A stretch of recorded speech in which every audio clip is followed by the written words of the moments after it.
Tonight, as promised, a special comment about our sad anniversary tomorrow, or more correctly, what our sad anniversary tomorrow has been turned into by the presidential administration and the current Republican candidates for president and vice president. This is supposed to be a day of remembrance of the attack, remembrance of the national unity which followed, most important of all, remembrance of the dead. Instead, 9/11 has become a brand name, a Republican campaign slogan, propaganda of the lowest form. 9/11 has become 9/11 with a trademark logo. 9/11 TM has sustained a president who long ago should have been dismissed or impeached. It has kept him and his gang of financial and constitutional crooks in office without literally any visible means of support. 9/11 TM has made possible the greatest sleight of hand in our nation's history.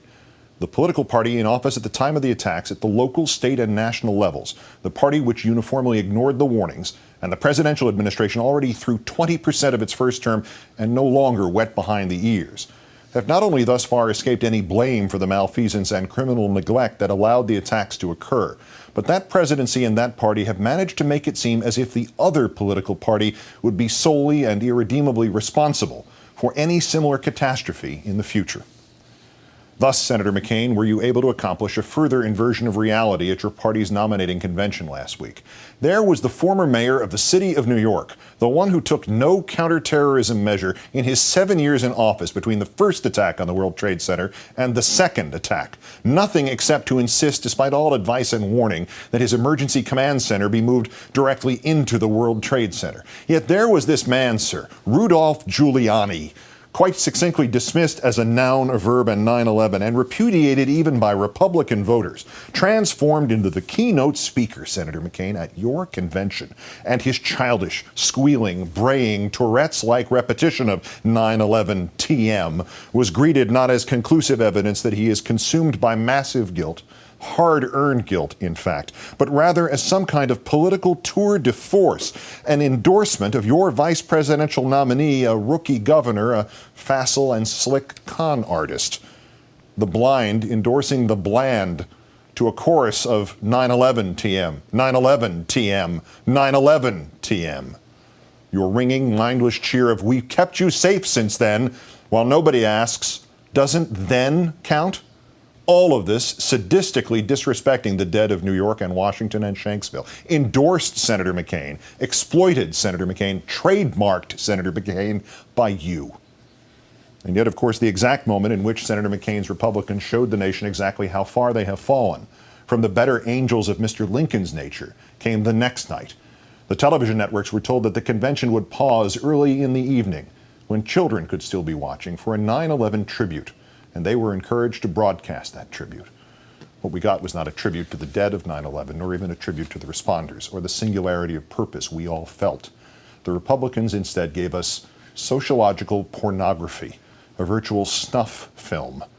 Years ago, responsible television networks, to the applause of this nation and the relief of its mental health authorities, voluntarily stopped showing the most graphic of the images of the World Trade Center, except with the strongest of warnings. And yet the Republicans, at their convention, having virtually seized control of the cable news operations, showed the worst of it.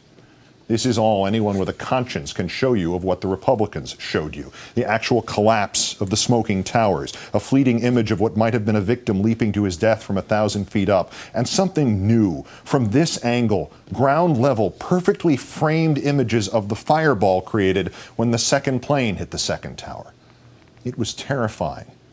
After all, its object was to terrify, not to commemorate, not to call for unity, not to remember the dead, but to terrify, to open again the horrible wounds, to brand the skin of this nation with the message, as hateful as the terrorists' own, that you must vote Republican or this will happen again and you will die.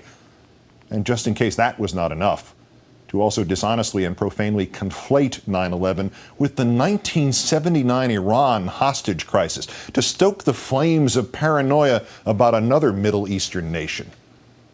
This was a 9/11 tribute, not to the dead nor to the unity, but a tribute to how valuable 9/11 has been as a political tool for the Republican Party. 9/11 TM. Senator McCain, you had promised us a clean campaign. Well, you could be Snow White the rest of the way, sir, yet that manipulative videotape from your convention should tar you always in the minds of decent Americans. And still, as this 7th 9/11 TM approaches. That, sir, is not the worst of your contributions to the utter politicizing of a day that should be sacrosanct to all of us. Hard to believe, but the senator has done worse with 9/11 and the evil behind it. We heard it last week in Minnesota. We have heard it off and on since January, but Senator McCain said it most concisely in June. Look, he said then, I know the area, I've been there, I know wars, I know how to win wars, and I know how to improve our capabilities so that we will capture Osama bin Laden, or put it this way, we will bring him to justice, we will do it, I know how to do it. Senator McCain seems to be quite serious that he and he alone, not the CIA, nor the U.S. military, nor the current president, can capture bin Laden.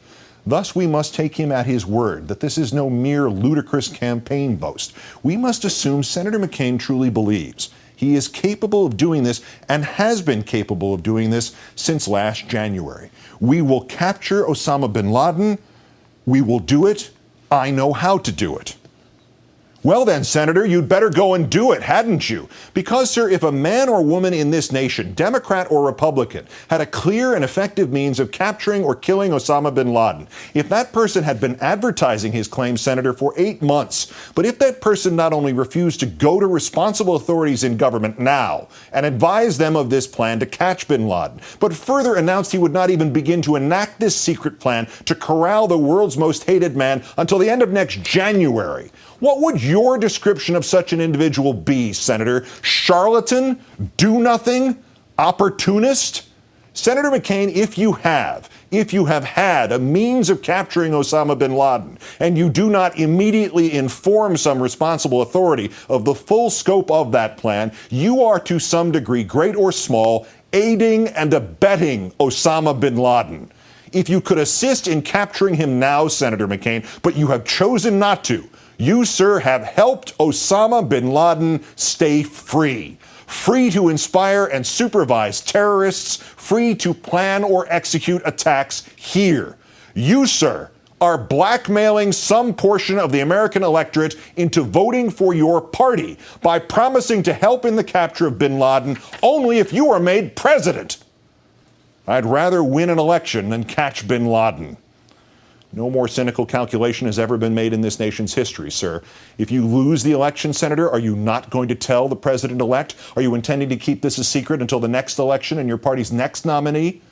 Senator, as you and your Republicans shed your phony, crocodile, opportunistic tears tomorrow on 9/11 TM in front of the utterly disingenuous banner, Country First, the fact is you have shown that it is John McCain first and the country last. The fact is, sir, by holding out on your secret plan to catch bin Laden, by searing those images into our collective wounded American psyche at your nomination last week, terrorists are not what you, John McCain, fight.